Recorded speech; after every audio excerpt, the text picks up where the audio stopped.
দর্শক, আপনাকে আমন্ত্রণ 24 ঘন্টায় প্রেজেন্টেড বাই হাতিল। আপনারা জানেন যে আর মাত্র কয়েক ঘন্টা পর জাতিসংঘ যে সাধারণ পরিষদ অধিবেশন নিউ ইয়র্কে হচ্ছে, সেখানে বাংলাদেশের অন্তর্বর্তীকালীন সরকারের প্রধান উপদেষ্টা ডক্টর মোহাম্মদ ইউনূসের সঙ্গে আনুষ্ঠানিক দ্বিপাক্ষিক বৈঠকে বসছেন মার্কিন প্রেসিডেন্ট জো বাইডেন।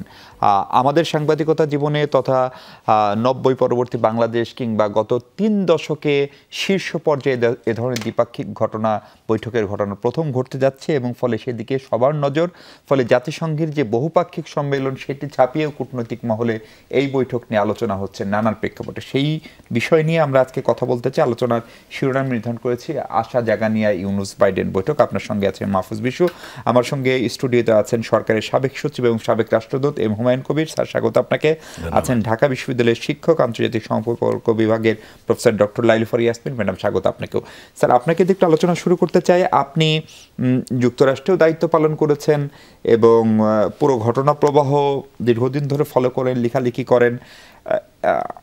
যতটা না এই বৈঠকটা হওয়া নিয়ে উচ্ছ্বাস, তার সঙ্গে একটু যদি ব্যাকগ্রাউন্ডটাও বলেন যে আগের 30 বছর বা 30 বছর এটা কেন হলো না? এটা কি আমরা চেষ্টা করেও পারিনি, নাকি এটি আসলে কোনো ধরনের অগ্রাধিকারের ইস্যু মার্কিন সরকারে? এবং বৈঠকটি ওয়াশিংটনে হচ্ছে না, নিউ ইয়র্কে হচ্ছে, যেটাও আর একটা ব্যতিক্রম ধরনের ঘটনা। ধন্যবাদ আপনাকে। শেষ দিকটা দিয়ে শুরু করি। আমাদের প্রধান উপদেষ্টা মহোদয় নিউ ইয়র্কে থাকবেন 3 দিনের মতো, 27 তারিখে চলে আসবেন। কাজে ওনার সময় যে কটা মিটিং এখন পর্যন্ত স্লটেড হয়ে আছে, তাতে ওনার পক্ষে ওয়াশিংটনে যাওয়ার মতো সময় হবে না বলে আমার ধারণা। কাজেই নিউ ইয়র্কেই সে মিটিংটা, দ্বিপাক্ষিক মিটিংটা হচ্ছে। আমার যতখানি মনে আছে সেটা হলো এরশাদ সাহেব যখন ক্ষমতা এসেছিলেন 82 সালে, তারপরে খুব সম্ভবত 83 সাল কি 84 সালের প্রথমে রেগান সাহেব, তখন মার্কিন যুক্তরাষ্ট্রের প্রেসিডেন্ট, তখন হোয়াইট হাউসে একটা মিটিং হয়েছিল, দ্বিপাক্ষিক সভা। তারপরে শেখ হাসিনা যখন প্রধানমন্ত্রী ছিলেন প্রথমবারে 96-তে, 97 সালের ফেব্রুয়ারি মাসে ওয়াশিংটনে মাইক্রো ক্রেডিট সামিট হয়েছিল। হিলারি ক্লিন্টন, বাংলাদেশের প্রধানমন্ত্রী শেখ হাসিনা এবং প্রফেসর ইউনূস, এই 3 জনের।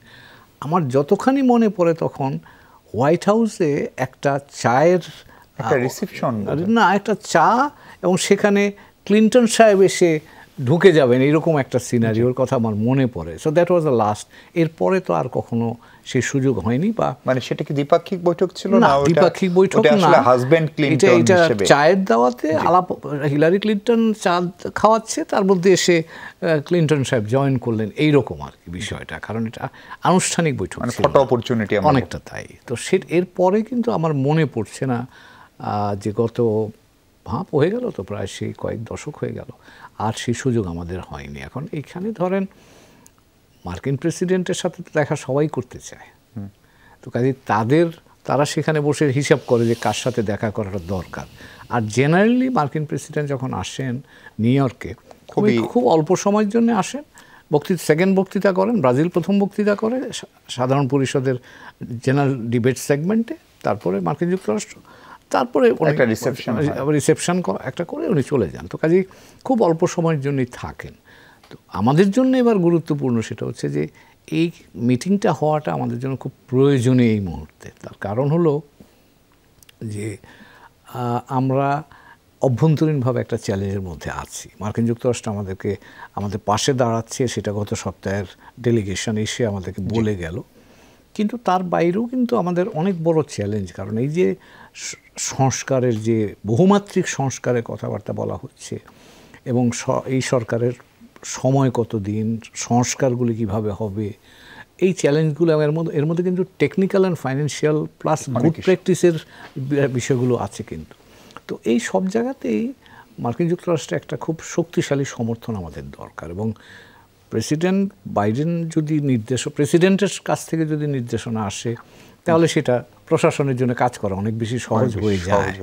এবং এটা একটা দৃশ্যমান বিষয় আছে বাইরের পৃথিবীতে একটা মেসেজ যাবে যে প্রফেসর ইউনূস বাইডেন সাহেব ওনাকে সমর্থন করছেন, এবং তাতে করে বন্ধুরা যারা আছে তারা আর একটু উৎসাহিত হবে আমাদের এই প্রক্রিয়াকে সমর্থন করার জন্য। আর আমার কাছে যেটা কৌশলগত দিকে আরেকটা বিষয় আছে, সেটা হচ্ছে যে এই মিটিংটা আপনার একটা মেসেজও দেবে, আমাদের যারা আশেপাশে আছে তাদের জন্য একটা মেসেজ হিসাবে থাকবে যে বাংলাদেশকে তাদের মতো চলতে দেওয়াটাই বলতে উচিত, তো বা অন্তত বিরক্ত না করা। তো কাজে এই সুযোগগুলো, এই মিটিং থেকে এই ইস্যুগুলো আমার ধারণা বেনিফিটগুলো আমরা পাবো। প্রফেসর লাইলু ফারিয়া ইয়াসমিন, আমরা এখন পর্যন্ত যতটুকু জানলাম এই বৈঠকে বাংলাদেশের পক্ষে পররাষ্ট্র উপদেষ্টা মহোদয় থাকবেন তৌহিদ হোসেন, এবং ফরেন অফিসের সঙ্গে যোগাযোগ করে জানলাম যে আমার সেখানে 4টা মূলত ইস্যু। একটা হচ্ছে যে 5 আগস্ট এবং তার পরবর্তী বাংলাদেশে কি ঘটনা ঘটলো সেটির একটা সামারি, এবং যে সংস্কারের উদ্যোগগুলো নেওয়া হয়েছে, একাধিক কমিশন কাজ, সেটার একটা অর্থনৈতিক কারিগরি সমর্থন চাওয়া। দ্বিতীয়ত হচ্ছে মার্কিন যুক্তরাষ্ট্র বা আন্তর্জাতিক বিভিন্ন সংস্থার সঙ্গে বাংলাদেশের যে ঋণগুলো রয়েছে সেগুলো পরিশোধের জন্য একটু সময়সীমা বাড়ানোর চেষ্টা, মার্কিন যুক্তরাষ্ট্রের এবং পশ্চিমাদের বিনিয়োগ বাড়ানো, এবং মার্কিন যুক্তরাষ্ট্রের উচ্চ পর্যায়ের প্রতিনিধি দলকে বাংলাদেশ সফরের আহ্বান, সেটিও বহুদিন হয়নি। এই 4টি মূলত ইস্যু বাংলাদেশের পক্ষ থেকে আমরা এখন পর্যন্ত যা জানি। এই বৈঠকটি আসলে তাত্ত্বিকভাবে আপনারা একাডেমিশিয়ান, আপনাদের কাছে বা কী বার্তা দেয় এবং সেই বার্তার প্রায়োগিক ফলাফলটা কী? ধন্যবাদ আমাকে আমন্ত্রণ জানানোর জন্য। আমি যেটা মনে করছি, স্যার যেটা বলেছিলেন যে প্রথমত একটা ভিজুয়াল ইফেক্ট, যে এটা হচ্ছে সারা বিশ্বকে একটি বার্তা দেওয়া যে হ্যাঁ, বাংলাদেশের এই সরকারটি যারা ক্ষমতা গ্রহণ করেছেন তারা একটি নতুন বাংলাদেশ গড়ে তোলার জন্য কাজ করবেন, এবং সেক্ষেত্রে তাদের আন্তর্জাতিক সাহায্য এবং আন্তর্জাতিক সমর্থন কী ধরনের প্রয়োজন সেটা সবাইকে বার্তাটা দেওয়া। তো এটা প্রথম কথা। দ্বিতীয় কথাটি হচ্ছে যে আপনি দেখবেন যে বাংলাদেশের অনেক ক্ষেত্রেই, যেমন ধরুন আপনি ঋণের কথা বললেন, যেমন ধরুন ইনভেস্টরদেরকে আশ্বস্ত করা যে হ্যাঁ, এটি একটি স্টেবল সরকার এবং এটা দেশে স্ট্যাবিলিটি দেবে, যেখানে একজন ইনভেস্টর চিন্তা করবে তার রিটার্ন কতটুকু, তো সেই চিন্তাটাও পৌঁছে দেওয়া, সেই বার্তাটা পৌঁছে দেওয়া, সেটা আরেকটি বিষয় আছে। আরেকটি আপনি চিন্তা করবেন যে মিটিংটা কিন্তু যেন তেন মিটিং নয়, যেটা আমরা বলছি যে গত 3 দশক প্রায় কোনো মিটিং হয়নি, বাইল্যাটারাল মিটিং হয়নি, এবং একই সাথে আপনি আরেকটা জিনিস দেখবেন যে এটা কিন্তু বিশ্বের জনসংখ্যার দিক থেকে 3য় বৃহত্তম দেশ এবং জনসংখ্যার দিক থেকে 8ম বৃহত্তম দেশ। এই দুটি দেশের রাষ্ট্রনেতা বসছেন, যেখানে তারা কিন্তু তাদের নিজেদের জনগণের জন্য, এবং বিশেষ করে মার্কিন যুক্তরাষ্ট্রে যেহেতু সামনে একটি নির্বাচন আছে, সেক্ষেত্রে তাদের জনগণের জন্য কিন্তু একটা বার্তা পৌঁছে দেওয়া। তো আমরা যেটা মনে করছি যে বাংলাদেশ, আমি আমার লেখাতে বারবার করে যেটা বলেছি যে বাংলাদেশের জনসংখ্যা যে আমাদের সম্পদ, সেটা কিন্তু আমাদের প্রমাণিত হয়েছে অনেকভাবে। এই সম্পদটা শুধুমাত্র বিদেশ থেকে টাকা আনবার ক্ষেত্রে নয়, যখন শুধু রেমিটেন্স আনবার জন্য নয়, আমরা কিন্তু জেনেছি রেমিটেন্সকে একটি স্ট্র্যাটেজিক ওয়েপন হিসেবে ইউজ করা যায়, যেটা আমরা এই জুলাই রেভলিউশনের সময় দেখেছি। একই সাথে আমার জনগণ যখন একসাথে রুখে দাঁড়ায়, তখন যেমন আমরা পরিবর্তনেরও সূচনা করতে পারি। সুতরাং বাংলাদেশের জনগণ যে সম্পদ বিভিন্নভাবে, এবং তাদের মধ্যে অনেক পোটেনশিয়ালস আছে, এটাও তুলে ধরার কিন্তু একটা বিষয় আছে। সুতরাং আপনি যখনই দেখবেন দুটো বৃহৎ রাষ্ট্র জনসংখ্যার দিক থেকে একসাথে বসছে, তারা একই সাথে চিন্তা করবেন যে আমরা একাডেমিকরা যেটা বলে থাকি, যেটা প্রায়োগিক দিক হচ্ছে যে আমরা একটা রুলস বেসড ইন্টারন্যাশনাল অর্ডার দেখতে চাই, যেখানে যেন আমার সভারেনিটি এবং টেরিটোরিয়াল যে অখণ্ডতা সেটা যেন বজায় থাকে, সেটা একটা মেসেজ দেওয়া। এবং স্যারও যেটা বলেছেন যে এটা বাকি আমাদের নেইবারিং স্টেটগুলোতে একই সাথে সেটাকে ছাড়িয়ে অন্যান্য দেশগুলোর কাছে পৌঁছে যাবে না। এই সরকার 170 মিলিয়ন যে জনসংখ্যা, তাদের দায়িত্ব নিতে সক্ষম, এবং তাদেরকে একটি পজিটিভ দিকে নিয়ে যাবার জন্য তাদের একটা রূপরেখা আছে, এবং সেটা নিয়েই কিন্তু তারা কথা বলবেন। দারুণ। অ্যাম্বাসেডর হুমায়ুন কবির, তার মানে কি যুক্তরাষ্ট্রের সঙ্গে আমরা নিশ্চিতভাবে স্বীকার করতে হবে বিদায়ী আওয়ামী লীগ সরকারের সঙ্গে অন্তত শেষের 5-6 বছর একটা কৌশলগত টানাপোড়েন ছিল, সেই টানাপোড়েনটা কি কেটে গেল? সেটা ডোনাল্ড লো বা যে টিমটি সফর করে গেল রাজস্ব বিভাগের, তার মধ্য দিয়ে, এবং সেটা কি এখন এস্টাবলিশড হচ্ছে এই বৈঠকের ভিতর দিয়ে? এবং যদি কেটে যায় তাহলে ঢাকা দিল্লি সম্পর্কের যে একটা টানাপোড়েন এখনও চলছে প্রকাশ্যেই, নানান ইস্যু রয়েছে তার পেছনে, সেটার ক্ষেত্রেও কি যুক্তরাষ্ট্র কোনো একটা বার্তা স্পষ্ট করবেন? কারণ নরেন্দ্র মোদীর সঙ্গেও জো বাইডেনের দেখা সাক্ষাৎ হবে, একটি বৈঠকও হওয়ার কথা। ধন্যবাদ আবার আপনাকে। এখানে 2 স্তরে আমাদেরকে দেখতে হবে। আপনি যেমনটা বলছিলেন, একদিকে টানাপোড়েন ছিল, অন্যদিকে কিন্তু সহযোগিতার জায়গাটাও ছিল। আপনি লক্ষ্য করবেন 2012 সাল থেকে কিন্তু আমরা আমাদের সম্পর্ক, দ্বিপাক্ষিক সম্পর্ককে প্রাতিষ্ঠানিকতার মধ্যে নিয়ে এসেছিলাম, অনেক রেগুলার ফর্মের মধ্যে এসে গেছিল। তো কাজেই এবং ইকোনমিক্যালি কিন্তু আমাদের সম্পর্ক ক্রমপ্রসারিত হচ্ছিল, ডিপেন্ড হচ্ছিল। তো কাজেই একটা জায়গাতে আপনি বলতে পারেন যে সহযোগিতা কিন্তু সম্প্রসারিত হয়েছে, কিন্তু আরেকটা জায়গাতে একটু টেনশনটা হয়েছে বা টানাপোড়েনটা হয়েছে, সেটা বিশেষ করে গভর্নেন্স ইস্যুতে টানাপোড়েনের জায়গাটা। এখন যেহেতু সরকার পরিবর্তন হয়েছে, এই সরকারের এজেন্ডা যদি আপনি দেখেন, তাহলে যেই বিষয়গুলো নিয়ে মার্কিন যুক্তরাষ্ট্র আগ্রহ প্রকাশ করেছে, এই সরকারের আগ্রহ এবং মার্কিন যুক্তরাষ্ট্রের আগ্রহের মধ্যে কিন্তু একটা সাযুজ্য তৈরি হয়েছে। তো কাজে এখানে ওই টেনশনের জায়গাটা, সহযোগিতার জায়গাটা তো আছেই, টেনশনের জায়গাটাও কিন্তু এখন মোটামুটি আমি বলতে পারি সলভ করে গেল বা সমাধান খুঁজে পাওয়া গেল। কাজে সেই ক্ষেত্রে মার্কিন যুক্তরাষ্ট্রের সহযোগিতার জায়গাটা এখন অনেকটা নির্বিঘ্ন বলতে পারেন আপনি। কাজে এখন বাংলাদেশের সাথে কাজ করতে তারা অনেক বেশি স্বাচ্ছন্দ্য বোধ করছে। এবং এই মার্কিন ডেলিগেশন যেটা এসে গেল, সেটা তার বডি ল্যাঙ্গুয়েজ দেখলে আমরা বুঝতে পারি। আজকে যে মিটিংটা হবে আগামীকাল 24 তারিখে, সেটা আরেকটা বিষয়। তো কাজেই মার্কিন যুক্তরাষ্ট্রের সাথে আমরা অনেকগুলো জায়গাতে কিন্তু এখন সহজীকরণ যদি বলেন আপনি সম্পর্কটা, সেটা হচ্ছে। কিন্তু তার অর্থ কিন্তু আমি বলছি না যে আমরা এটা আমাদের দিক থেকে পাচ্ছি, তাদেরও তো প্রত্যাশা আছে। তাদের প্রত্যাশাটা কি, এবং সেই জায়গাতেই আজকে মিটিংটা যেটা হবে, সেটা কিন্তু আমরা যেমন মার্কিন যুক্তরাষ্ট্রের কাছে প্রত্যাশা করি তারা আমাদের সমর্থনে তারা দাঁড়াক, তারা কিন্তু প্রত্যাশা করে আমরাও তাদের আন্তর্জাতিকভাবে কাজে লাগে সেই বিষয়গুলো সম্পর্কে আমরা সচেতন থাকি, এবং তাদের প্রত্যাশার জায়গাটাও যেন আমরা চিন্তার মধ্যে রাখি।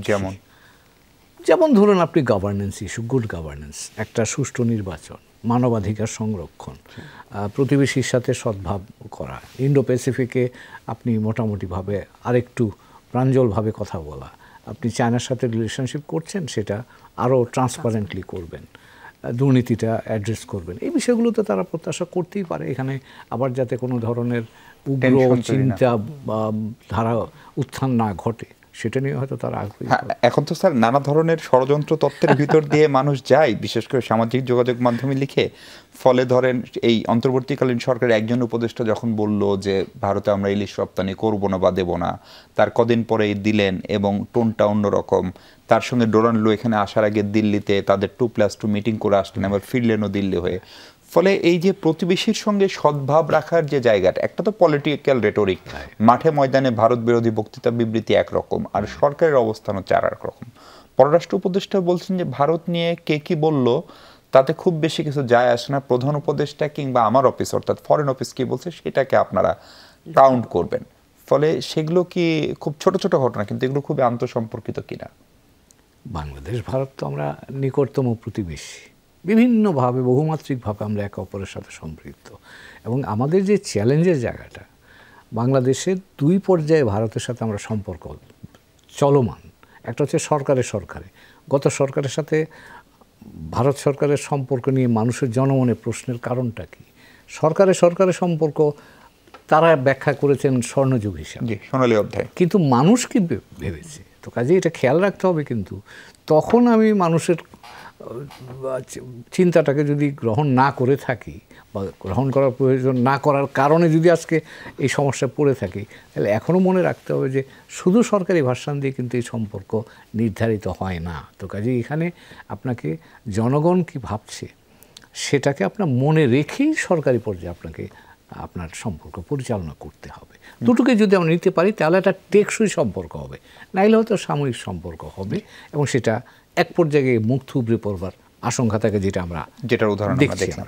জি, প্রফেসর লাইলুফার ইয়াসমিন, ডোনাল্ড লুদের এই ঢাকা সফরের আগেই আমরা এটা জানতাম যে ডোনাল্ড লু সেখানে আসার আগেই ভারতকে একটি বার্তা দিয়ে এসেছেন বাংলাদেশকে যতটা সম্ভব বিরক্ত না করতে, এবং এটির উৎসই ছিল মূলত হচ্ছে মিটিংয়ের সময় 2 দেশের যে নোট সেখান থেকে এটা স্বীকারও করেছেন তারা। ফলে তারপর থেকে কি আপনি কোনো ঢাকা দিল্লি সম্পর্কে টানাপোড়েনে কোনো পরিবর্তন দেখতে পাচ্ছেন বা বডি ল্যাঙ্গুয়েজে? এবং অস্বীকার করার উপায় নেই যে প্রতিবেশিত বদলের কোনো সুযোগ নেই, ফলে 2 দেশেরই 2 দেশকে নিয়ে চলতে হবে, এবং তার সঙ্গে 7 সিস্টার্সের অস্থিরতার হুমকি আমাদের এখান থেকে পলিটিক্যাল লেভেলে বা ছাত্রদের পক্ষ থেকে, তার কদিন পরে আমাদের পাহাড়ে অশান্তি, এগুলোর কি কোনো সাযুজ্য বা আন্তঃসম্পর্ক আছে?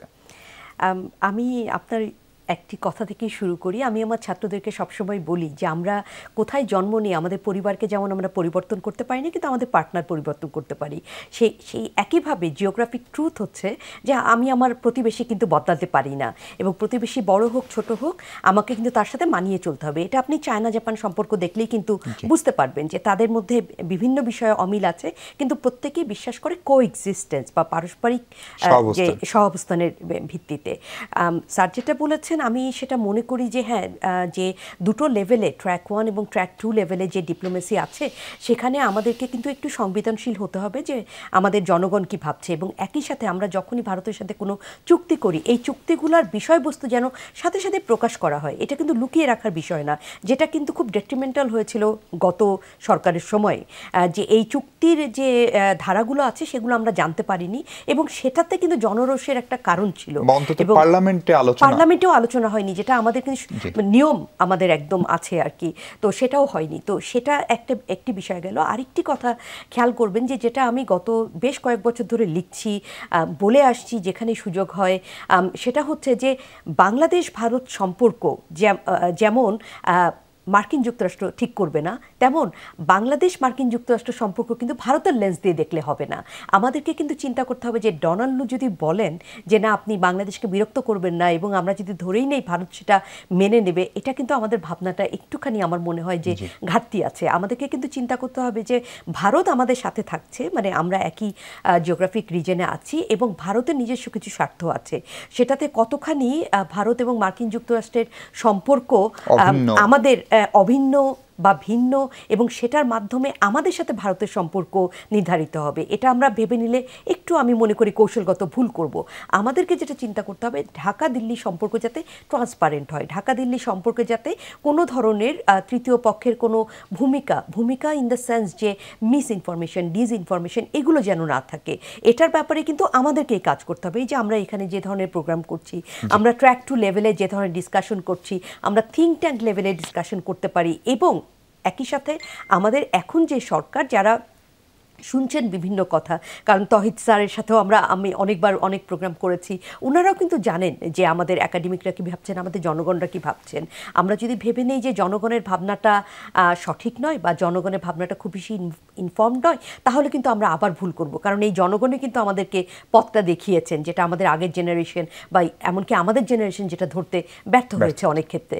সেই জন্য আমি মনে করছি যে দুটার মধ্যে একটা সমন্বয় করে আমাকে বাইল্যাটারাল রিলেশনশিপের কথা চিন্তা করতে হবে। জি স্যার, আপনার কাছে একটা প্রশ্ন রেখে বিরতিতে যেতে চাই। তার মানে কি এই সরকার, মানে অন্তর্বর্তীকালীন যে সরকার ডক্টর ইউনূসের নেতৃত্বে, তারা সরাসরি ব্যাক বাই ইউএস গভর্নমেন্ট, এটি যদি কেউ বলেন, অনেকে লিখছেন বলছেন, বিশেষ করে যে রেফারেন্সটি টানা হয় 17 ডিসেম্বর যদি ভুল না করি, রাশিয়ার পররাষ্ট্র দপ্তরের যে ব্রিফিং ছিল সেখানে বলা হচ্ছিল একটা আরব বসন্তের মতো কিছু একটা হতে যাচ্ছে, সেইটা কি খানিকটা সত্য প্রমাণিত হয়, অথবা নাকি এটা এক ধরনের যে আমরা স্বভাবসুলভ যে কনস্পাইরেসি থিওরির ভিতরে আমাদের রাজনীতি ঘুরপাক খাই সেটিরই অংশ?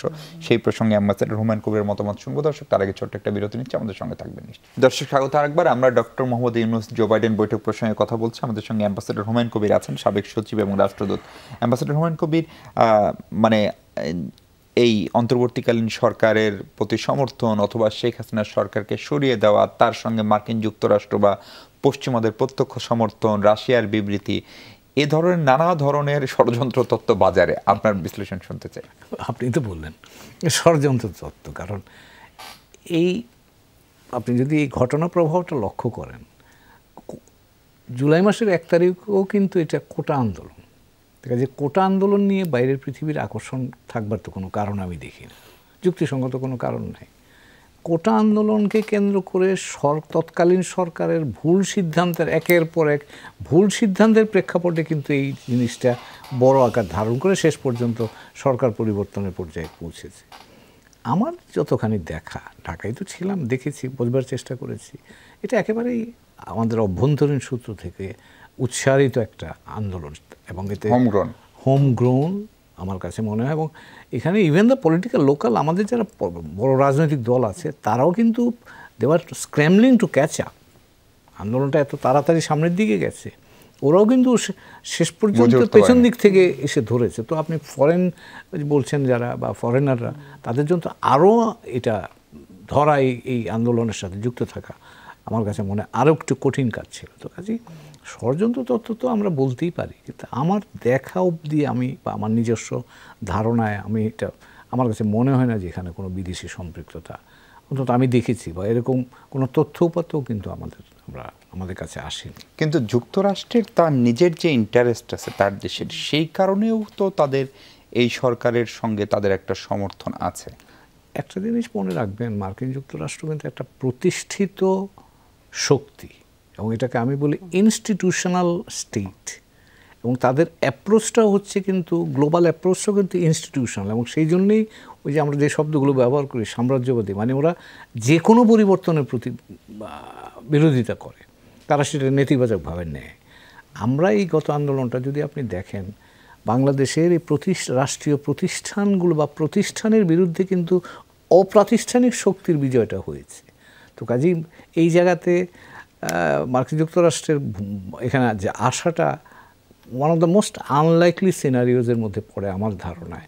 তো কাজেই এটাতে হ্যাঁ, সরকার পরিবর্তন হওয়ার পরে তাদের কাজ করার সুযোগ, ওই যে বললাম যে সরকারের যে নীতিমালা বা তাদের যে কর্মসূচি, তার সাথে তাদের এক্সপেকটেশনটা অ্যালাইন্ড হয়েছে, সেই কারণেই তারা এটাকে সমর্থন করছে এখন। কিন্তু মনে রাখবেন, আমি যে কথাটা বলছিলাম একটু আগে, তারা শুধু আমরা সমর্থন করছে না, তাদের প্রত্যাশাও কিন্তু আমাদের কাছে আছে, কাজে ওইটাকে আমাদের মনে রাখতে হবে।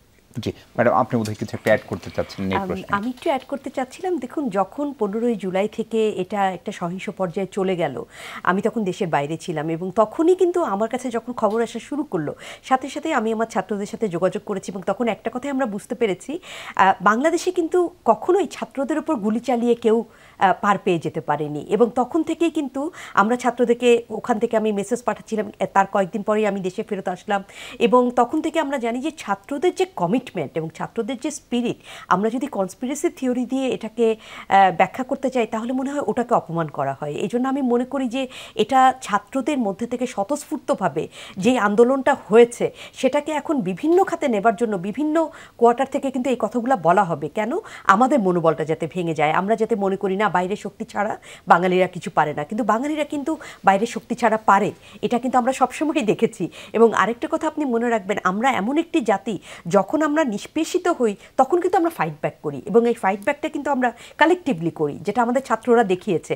এবং তারা যে বিভিন্নভাবে, যখন আমাদের কারফিউ চলেছে, কারফিউয়ের সময়ও তারা যেভাবে নিজেদের সাথে যোগাযোগ রেখেছে, আমাদের বুয়েটের ছাত্ররা তারা নিজস্ব মানে রাউটারের ব্যবস্থা করেছে, এই জিনিসগুলোকে আপনি মনে করেন যে যদি আমরা বলি যে না আরেকটি দেশ এটাতে সাহায্য করেছে, তাহলে এগেইন আমি ছাত্রদেরকে অনেকভাবে তাদের প্রচেষ্টাকে খাটো করে দেখছি। সুতরাং আমিও কিন্তু স্যারের সাথে একদমই একমত যে এটা আমাদের ইন্টারনাল স্বতঃস্ফূর্ত একটা আন্দোলন, যেখানে ছাত্রদের এই ভূমিকাটা না থাকলে আমরা কিন্তু এটা শেষ পর্যন্ত কোথায় এই পরিস্থিতি হতো না। জি জি স্যার, ডক্টর ইউনূসের এবারের এই নিউ ইয়র্ক যাত্রা নিয়েও নানান আলোচনা আছে।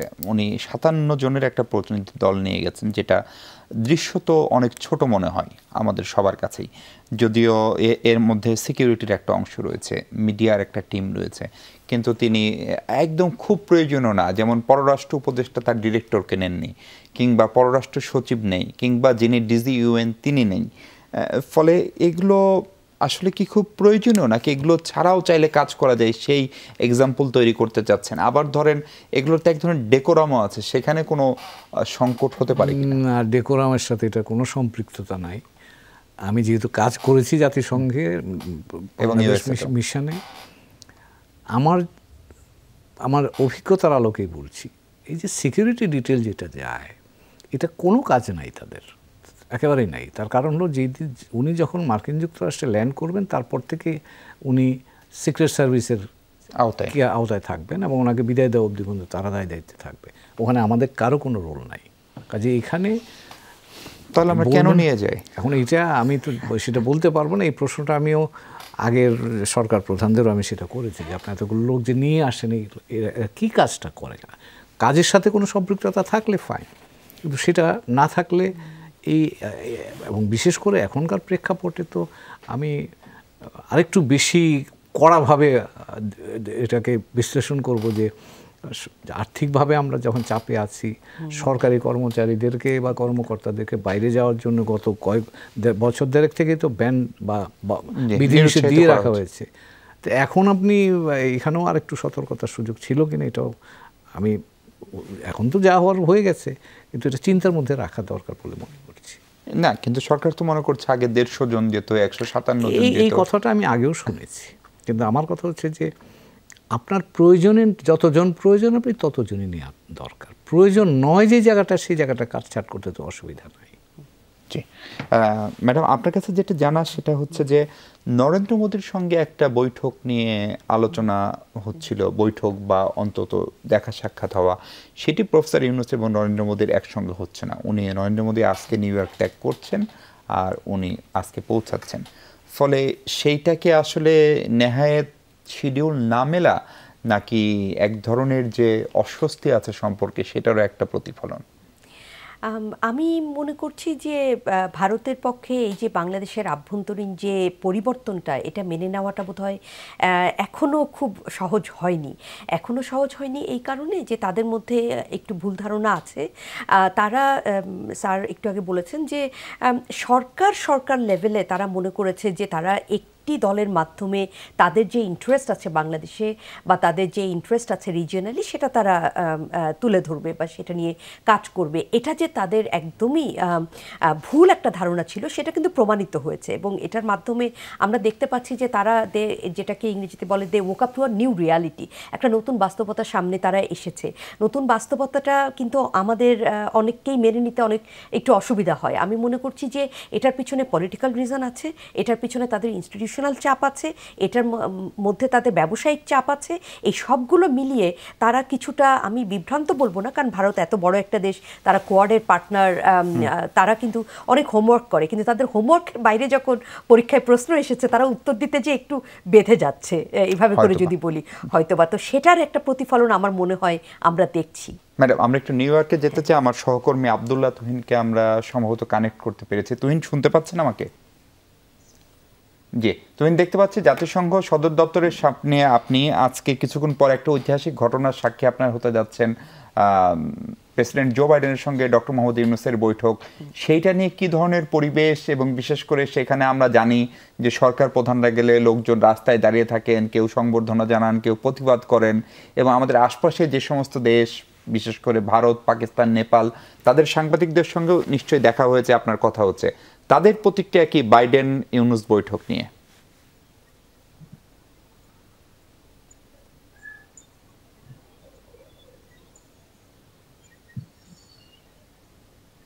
আমরা সম্ভবত তুহিন ভাইয়ের, আব্দুল্লাহ তুহিন আমাদের অডিও পাচ্ছেন না। আমি ম্যাডাম আবার এটা আপনার কাছেই ফিরতে চাই। এই অনেকগুলো আমরা জো বাইডেনের সঙ্গে ছাড়াও অন্তত নেদারল্যান্ডের প্রধানমন্ত্রী, পাকিস্তানের প্রধানমন্ত্রী, নেপালের প্রধানমন্ত্রী, বিশ্ব ব্যাংক, IMF, USAIDর অ্যাডমিনিস্ট্রেটর এবং অনেকগুলো দাতা সংস্থার প্রধানদের সঙ্গে ডক্টর ইউনূসের ছোট ছোট বৈঠকগুলো হবে। ফলে সেই বৈঠকগুলো আসলে আমাদের জন্য কতখানি তাৎপর্যপূর্ণ, বিশেষ করে পাকিস্তানের সরকার প্রধানের সঙ্গে এরকম আনুষ্ঠানিক বৈঠক সম্ভবত অনেক বছর পরে হচ্ছে। একটা হচ্ছে যে এখন কিন্তু বাংলাদেশের সামনে একটা সম্পূর্ণ নতুন ভবিষ্যৎ এসেছে এবং সম্পূর্ণ নতুন সময় এসেছে যখন আমরা এই সম্পর্কগুলোকে আবার ঝালাই করে নিতে পারবো। যেটা আমরা সবসময় মনে করেছি যে পাকিস্তানের সাথে যে আমাদের সম্পর্ক, সেটার পিছনে অনেক, সেটা কেন এই পর্যায়ে চলে গেল, কারণ আমরা প্রতিটা রাষ্ট্রের সাথে আমরা এক ধরনের সম্পর্ক রাখতে পছন্দ করি এবং সেটার পিছনে কিন্তু অনেকগুলো আমাদের কম্পারেটিভ অ্যাডভান্টেজ চিন্তা করেই আমরা সম্পর্কটা রাখি। তেমনভাবে যদি আপনি ফিনান্সিয়াল ইনস্টিটিউশনগুলোর কথা বলছেন যে তাদের সাথে আমাদের যে ডিলটা করতে হবে, যে আমরা যদি এই রেভলিউশনের পরে আমরা যে ভবিষ্যৎটা দিতে চাই, সে ভবিষ্যৎটা দেবার জন্য আমার কাছে প্রয়োজনীয় অর্থ, প্রয়োজনীয় সামর্থ্য আছে কিনা। একই সাথে নেদারল্যান্ডস এবং আরও কয়েকটি রাষ্ট্র যারা সবসময় কিন্তু আমাদের সোশ্যাল বিজনেস এবং স্পেশালি আমাদের গ্রামের দিকে তাদেরকে এম্পাওয়ার করবার জন্য, সেটা ছেলে হোক মেয়ে হোক, যেই ধরনের ইনভেস্টমেন্ট তারা করেছে সেখান থেকে আমরা আরও নতুন কীভাবে তাদেরকে আকৃষ্ট করতে পারি। আমি বারবারই একটা কথা বলতাম যে আমাদের কিন্তু এইড বা আমাদের অ্যাসিস্ট্যান্স, এটার থেকে সবচেয়ে বড় কথা আমাদেরকে এমন একটা অবস্থান তৈরি করতে হবে যাতে আমাদের মানুষেরা বাংলাদেশ ছেড়ে যেতে না চায়, তারা যাতে যেখানে আছে সেখানেই থাকতে চায়, সেখানেই যাতে তাদের কর্মসংস্থানের ব্যবস্থা করা যায়। যেটা হচ্ছে আমরা সার্কুলার ইকোনমি, একটা বড় একটা কনসেপ্ট, ইকোনমিস্টরা আমার থেকে আরও ভালো বলতে পারবেন, কিন্তু কমিউনিটি লেভেলে আমরা তাদেরকে কীভাবে এনগেজ করতে পারি, কমিউনিটি লেভেলে আমরা তাদেরকে কীভাবে একে অন্যের বিপদে পাশে দাঁড়ানোর শিক্ষাটা দিতে পারি, সেখানে ছোট ব্যবসায়িক প্রতিষ্ঠান হতে পারে বা আরও অন্য অনেক ধরনের অ্যাপ্রোচ আনা যেতে পারে, যেটার বিষয়ে কিন্তু আপনি জানবেন যে নর্থ ইউরোপের রাষ্ট্রগুলো তাদের অনেক এক্সপার্টিজ ভালো মডেলও আছে, তো আছে, ভালো মডেল আছে। তো আমরা সেখান থেকে কিভাবে শিখতে পারি, not to replicate but to understand, এবং কিভাবে করে আমার প্রেক্ষিতে সেটাকে খাপ খাওয়ানো যায় কিনা বা নতুন কি উপাদান আমার প্রেক্ষিতে দরকার হতে পারে। সেই জন্য আমি মনে করি বাংলাদেশের এখন সবচেয়ে আগে যেটা দরকার নলেজ পার্টনার, যেটা নিয়ে আমি ইদানিং একটু লেখালেখি শুরু করছি, যে আমাদের শুধুমাত্র ব্যবসায়িক পার্টনার নয়, আমাদের নলেজ পার্টনার, ফিনান্সিয়াল পার্টনার না, আমাদের কিন্তু নলেজ পার্টনার লাগবে। যে কারণে আমেরিকা ধরেন একটি বিষয়ে আমাদেরকে সাহায্য করতে পারবে, আমি মনে করছি অস্ট্রেলিয়া থেকে আরেকটি বিষয়ে আমি সহযোগিতা পাবো, চায়না থেকে একটি বিষয় পাবো, আবার ইউরোপিয়ান রাষ্ট্রগুলো থেকে আরেকটি বিষয় পাবো। ম্যাডাম আমরা সম্ভবত আব্দুল্লাহ তুহিনকে এবার একটু পেয়েছি। তুহিন শুনতে পাচ্ছেন আপনি আমাকে? তুহিন শুনতে পাচ্ছেন আমাকে?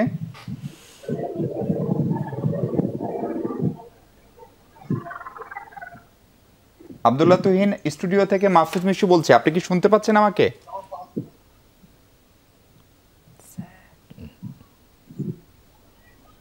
আমার ধারণা আমরা অডিওটা মিস করছি কোনো কারণে। অ্যাম্বাসেডর হুমায়ুন কবির, এই ম্যাডাম যে জায়গায় বলছিলেন যে এই বিশেষ করে বাংলাদেশের একটা অর্থনৈতিক সংকট এবং অস্বীকার করার উপায় নেই, এই সরকার দায়িত্ব নেওয়ার পরে সম্ভবত যে মন্ত্রণালয়টি সবচেয়ে ভালো ফাংশন করছে দৃশ্যত এখন পর্যন্ত সেটি অর্থ মন্ত্রণালয়, বিশেষ করে কেন্দ্রীয় ব্যাংক। অনেকগুলা দৃশ্যমান কাজ আমরা এরই মধ্যে দেখতে পেয়েছি, সেটা রিজার্ভের জায়গা, ব্যাংক খাতের সংস্কার বলি, লুট হয়ে যাওয়া টাকা যারা করেছেন তাদেরকে পরিচালনা পর্ষদ থেকে বাদ দেওয়া। ফলে এই পুরো সফর থেকে আমাদের ইকোনমিতে নতুন কোনো গতি যুক্ত হতে পারে কিনা? পারে, আপনি যেমনটা বলছিলেন, যেমন ধরুন ইউএসএআইডি, আমাদের এখানে কিন্তু ফাইন্যান্সিয়াল না, শুধু গভর্নেন্সে ব্যাপক ধরনের আমাদের সংস্কার দরকার। আপনি পুলিশ কাঠামো একদম নতুন করতে হবে, আমরা সিভিল অ্যাডমিনিস্ট্রেশন করতে হবে, আপনার ইলেকশন কমিশন করতে হবে। সো আপনি ইলেকট্রাল সিস্টেমটা বলেন, সিভিল অ্যাডমিনিস্ট্রেশন বলেন, এখানে কিন্তু বড় ধরনের সংস্কার লাগবে। এবং ইউএসএআইডি যেমন অনেক দিন ধরে কিন্তু বাংলাদেশে গভর্নেন্স নিয়ে ওরা কাজ করে, কাজে আপনাকে এখন ম্যাসিভ স্কেলে কিন্তু ওদের কাছে সাপোর্ট নিতে হবে, কারণ তাদের ওখানে কয়েকটা জিনিস আছে, একটা টেকনিক্যাল সাপোর্ট পাবেন, ফাইন্যান্সিয়াল সাপোর্ট পাবেন, গুড প্র্যাকটিসেস পৃথিবীর বিভিন্ন জায়গায় তো ওরা কাজ করে, কাজে কোন জায়গায় কোনটা কাজ করেছে ভালো সেই এক্সাম্পলটা আপনি এখানে নিতে পারবেন, যেটা নলেজ পার্টনারশিপ সেটা আপনি পাবেন। ওয়ার্ল্ড ব্যাংকের কাছ থেকে আপনি যাবেন। এবং এই যে টাকা ফেরত আনবার জন্য যেটা বলছিলেন, আমেরিকান গত কদিন আগে যে ডেলিগেশন এসে গেল, ব্রেন্ট নেমেন, উনি কিন্তু বিজনেস স্ট্যান্ডার্ডের সাথে একটা ইন্টারভিউতে বলেছিলেন যে এই যমুনা টেলিভিশনের সঙ্গে সেটাই যে এই জিনিসগুলো করতে গেলে ওয়ার্ল্ড ব্যাংক, আইএমএফ যে আমাদেরকে সাপোর্ট দিচ্ছে এখন, ওটার সাথে এটা ইন্টিগ্রেট করতে হবে। তো এইরকম অনেক আইডিয়াস আছে যেগুলো এদের সাথে কথা বলার মধ্য দিয়ে আপনি পাবেন। এবং এই যে টাকা ফেরত আনতে গেলে আপনি পশ্চিমা জগতের সাপোর্ট ছাড়া তো আপনি আনতে পারবেন না। এবং ওদের ওই টেকনোলজিক্যাল এক্সপার্ট নলেজ সব আছে, যেটা দিয়ে আমাদেরকে ওরা সাহায্য করতে পারে, কারণ সেটা আমাদের নাই। তো কাজেই এই জায়গাগুলোতে আমার ধারণা তিনি যাদের সাথে মিট করছেন, বেশিরভাগ কিন্তু আমাদের স্বার্থ সংশ্লিষ্ট জায়গাগুলোতে যারা আমাদেরকে সহায়তা করতে পারে তাদের সাথে তিনি মিট করছেন বেসিক্যালি। এর মধ্যে বাইরে আমি দেখলাম Chinese foreign minister, secretary Blinken, ওনারাও কিন্তু কথা এবং ইন্ডিয়ান ফরেন মিনিস্টারের সঙ্গে আমাদের সেটা আরেকটা উপাদান। আপনি যেটা বলছিলেন যে প্রধানমন্ত্রী মোদির সাথে শিডিউলিংয়ের প্রবলেম হওয়ার কারণে আমার ধারণা এখন জয়শঙ্কর ওদের পররাষ্ট্রমন্ত্রীর সাথে আমাদের পররাষ্ট্র উপদেষ্টার মিটিংটা হবে, এটাকেও আমি মনে করছি একটা ইতিবাচক জায়গা, যে অন্তত দুই দেশের নেতৃস্থানীয় পর্যায়ে আলাপ আলোচনাটা শুরু হলো এবং তারা পরস্পরের অবস্থানটা তারা বুঝতে পারলো, সেটাও সহায়ক হবে বলে আমি মনে করি। জি স্যার, আমরা আবার একটা বিরতিতে যাচ্ছি। সাবেক প্রধানমন্ত্রী শেখ হাসিনার ভারতে যে অবস্থান, সেটাকে কিভাবে দেখেন এবং তার দেশে ফেরানোর ভবিষ্যৎ রাস্তাটা কি, সেটি নিয়ে আইন উপদেষ্টা বলেছেন যে যদি আদালত বলে তারা তার কাছে ফেরত চাইবেন, পররাষ্ট্র মন্ত্রণালয় বলছে আইন মন্ত্রণালয় থেকে আনুষ্ঠানিকভাবে চাইলে তারা সে চেষ্টা করবেন। সেটি ফেরানো খুব সহজ হবে কিনা, আবার সেটার পলিটিক্যাল ইমপ্লিকেশনই বা কী হবে আওয়ামী লীগের রাজনীতি বা জাতীয় রাজনীতি, সে প্রসঙ্গে আমরা কথা বলবো। তার আগে আবারও বিরতি নিচ্ছি, আমাদের সঙ্গে থাকবেন নিশ্চয়ই। দর্শক, বিরতির পর স্বাগত আরেকবার। আমরা কথা বলছি কিছুক্ষণ পর অনুষ্ঠিত হতে যাওয়া ডক্টর মোহাম্মদ ইউনূস এবং জো বাইডেন বৈঠক প্রসঙ্গে। আমার সহকর্মী আব্দুল্লাহ তুহিন আছেন জাতিসংঘের সদর দপ্তরের সামনে নিউ ইয়র্কে। তুহিন, আশা করছি এবার আপনি আমাকে শুনতে পাচ্ছেন। আপনার কাছে প্রশ্ন হচ্ছে যে ডক্টর মোহাম্মদ ইউনূসের সঙ্গে জো বাইডেনের বৈঠকটা নিয়ে অনেক আলোচনা কূটনৈতিক পর্যায়ে, সেখানে ভারতীয় সাংবাদিক, পাকিস্তান, নেপাল এই অঞ্চলের সাংবাদিকরা আছেন, তাদের সঙ্গে কথা হয়েছে কিনা, কি ধরনের কথাবার্তা তারা বলছেন, এবং বাংলাদেশি যারা আছেন তাদেরই বা কি ধরনের প্রতিক্রিয়া দেখতে পাচ্ছেন? সবচেয়ে মজার বিষয় হলো যে বাংলাদেশি সাংবাদিক সহ ভারত, পাকিস্তান, অন্য সাংবাদিকরা সবাই এখনো জিজ্ঞাসা করছেন যে আসলেও এই বৈঠক হবে কিনা। কারণ আমরা শিডিউলে দেখতে পাচ্ছি যে যে বৈঠকগুলো হওয়ার কথা পাশে মন্তব্যের ঘরে কনফার্ম লেখা আছে, এখানে কিন্তু কনফার্ম লেখা নেই। অর্থাৎ এখনো দোদুল্যমান। এগুলোর কারণে নানা রকম আলোচনা হচ্ছে, ভাসছে। তবে তারা বেশিরভাগ সাংবাদিকরা বলছেন, বা তারা বলছেন যে মোটামুটি নিশ্চিত আগামীকাল দুপুরের নির্ধারিত টাইম দেওয়া আছে, সেই টাইমে হয়তো একটু হিমফিল হতে পারে, কিন্তু সেখানে বৈঠক হবে। কিন্তু এই বৈঠকটিকে নিয়ে আপনি জানেন যে এর আগে 25 বছরের বেশি সময় আগে বিল ক্লিনটন যখন বাংলাদেশ সফর করেছিলেন, তখনই শুধুমাত্র দ্বিপাক্ষিক বৈঠক হয়েছে। এরপরে জাতিসংঘ অধিবেশন সহ কোথাও কিন্তু বাংলাদেশের সরকার প্রধানের সাথে দ্বিপাক্ষিক কোনো বৈঠক হয়নি। এবং এই বৈঠকটি হওয়ার ক্ষেত্রে তারা বলা হচ্ছে যে আমেরিকান যে সাপোর্ট বাংলাদেশের বর্তমান সরকারের প্রতি থাকবে, সেটার একটা প্রমাণ করবে বাংলাদেশের এই সরকারের গ্রহণযোগ্যতা, এবং এই সরকার যেভাবে ক্ষমতায় এসছে, যেই বড় বিপ্লবের মাধ্যমে ক্ষমতায় অধিষ্ঠিত হয়েছে, সেটা নিয়ে নানা ধোঁয়াশা হচ্ছে। বিভিন্ন জায়গায় যে গুজব ছড়ানো হচ্ছে, বিভিন্ন অপপ্রচার হচ্ছে, সেগুলোর একটা জবাব হবে বলে তারা মনে করছেন। তবে আমরা আশপাশের যে গুজব গুজব যে কত ধরনের হতে পারে, পুরো ইউএনের আশপাশে শুধু বাংলাদেশের এই বৈঠকটি নিয়ে এখনো গুজব হচ্ছে যে ডক্টর মোহাম্মদ ইউনূসকে দাওয়াতই দেওয়া হয় নাই, তার পরিবর্তে শেখ হাসিনা এই অধিবেশনে যোগদান করবেন, এবং সাবেক প্রধানমন্ত্রী যে কোনো সময় এসে উপস্থিত হবেন, এরকম নানা রকম ধোঁয়াশা ছিল। পরবর্তী সর্বশেষ যে গুজবটি আছে যে তিনি ডক্টর ইউনূস বাংলাদেশ থেকে যখনই বের হয়ে যাবেন জাতিসংঘের উদ্দেশ্যে, তখনই শেখ হাসিনা বাংলাদেশে প্রবেশ করবেন এবং তারা ক্ষমতার একটা পাওয়া বদল হবে। এই নানান রকম গুজব কিন্তু এখনো চলছে। তো সবকিছু মিলিয়ে আমরা যেটা দেখতে পাচ্ছি যে প্রস্তুতি, সে বৈঠকের প্রস্তুতি এবং অন্যান্য যে আরো বেশ কয়েকটি দ্বিপাক্ষিক বৈঠক আছে, তার সেই বৈঠকগুলোর সমস্ত আলোচনা ছাপিয়ে এখন জি তুহিন, আমরা আবারও আপনার অডিও হারিয়েছে, আপনার শব্দ শুনতে পাচ্ছি না স্যার। গুজব গুঞ্জনের এটা একটা অদ্ভুত খেলাধুলা, এবং এটাতে এই অঞ্চলের মানুষ মিসইনফরমেশন, ডিসইনফরমেশন নিয়ে যে বিশাল একটা চক্রান্ত, সেটা আমরা বিভিন্ন সময় দেখেছি। আপনার কাছে সরাসরি প্রশ্ন, শেষ সময় সাবেক প্রধানমন্ত্রী শেখ হাসিনার ভারতে অবস্থান, সেটি নিয়ে ডক্টর মোহাম্মদ ইউনূসের তাকে চুপ থাকতে বলা, ভারতের সঙ্গে এর মাঝখানে খানিকটা সম্পর্কের টানাপোড়েন, শেখ হাসিনার বাংলাদেশে ফেরার প্রক্রিয়াটা আসলে কি হতে পারে, বা সেটি খুব সহজ হবে কিনা? দুইটা স্তরে বিষয়টাকে দেখা যেতে পারে। একটা হচ্ছে যে আইনি প্রক্রিয়া। আইনি প্রক্রিয়াতে ধরেন উনি এখন ভারতে আছেন, ওনার পাসপোর্ট নাই, জি 45 দিন কূটনৈতিক ভিসা থাকতে পারেন, সেই সময়টাও পার হয়েছে। তো প্র্যাকটিক্যালি ওনার আর কোনো আনডকুমেন্টেড ভিজিটার হয়ে গেছেন। এখন এটা হলো আইনি অবস্থা। দ্বিতীয় যেটা হচ্ছে যে এখানে যদি আইনি প্রক্রিয়া শুরু হয়, তাহলে কিন্তু আইন উপদেষ্টা যেটা বলেছেন, বাংলাদেশ তাকে আইনি প্রক্রিয়াতে আইনের মুখোমুখি হওয়ার জন্য তাকে বাংলাদেশে আসার জন্য নির্দেশ দিতে পারে কোর্ট থেকে। তো সেটা যদি হয়, তখন কিন্তু আইনি প্রক্রিয়ায় ভারত, আমাদের যেহেতু চুক্তি আছে, বন্দি বিনিময় চুক্তি, সে চুক্তির আওতায় দিতে বাধ্য। এটা হচ্ছে আইনি ভাষা বা আইনি প্রক্রিয়া। এর উপর আরেকটা প্রক্রিয়া আছে, সেটা হচ্ছে রাজনৈতিক প্রক্রিয়া। যেমন এখন উনি ভারতে যেভাবে আছেন, এবং যদি ভারত না দিতে চায়, তাহলে ভারত যদি ওনাকে থাকতে দেয়, সেটাও তার রাজনৈতিক সিদ্ধান্ত, এবং সেটা হতে পারে। ভারত চীনের মধ্যে সম্পর্ক আছে, অনেক মাঝে টানাপোড়েন আছে, সম্পর্ক আছে, তার মধ্যে দালাই লামা কিন্তু ওখানে আছে বহুকাল ধরে। তো কাজে এটা রাজনৈতিক সিদ্ধান্ত। যে এখন আইনি সিদ্ধান্ত, আইনি প্রক্রিয়া একটা হতে পারে, আরেকটা হতে রাজনৈতিক প্রক্রিয়া। তবে রাজনৈতিক প্রক্রিয়াটা এখানে বড় ভূমিকা পালন করবে। তারা যদি দিতে চায়, তাহলে আইন অনুযায়ী তিনি আসতে পারবেন আমাদের। না দিতে চাইলে সেটা আপনার আইনি প্রক্রিয়া থাকলেও আপনি আইনটাকে খুব কাজে লাগাতে পারবেন না। জি জি ম্যাডাম, আপনার কাছে আরেকটা বিষয় হচ্ছে চীনের সঙ্গে বাংলাদেশের সম্পর্ক নিয়ে প্রতিবেশী ভারতের এক ধরনের অস্বস্তিতে রয়েছে এবং কদিন আগে এই অনুষ্ঠানে পররাষ্ট্র উপদেষ্টা বলেছেন যে তার সরকার চাই খুব দ্রুত বাংলাদেশ ভারত সম্পর্কের কিছু বিষয় দৃশ্যমান হোক। তার একটা হচ্ছে সীমান্তত্ব বন্ধক, তিস্তার অন্তত ইন্টারিম একটা চুক্তি হোক। সেটা যদি না হয়, আমি প্রশ্ন করেছিলাম তাহলে চীনের সঙ্গে যে বোঝাপড়াটা সেদিকে যাবেন কিনা।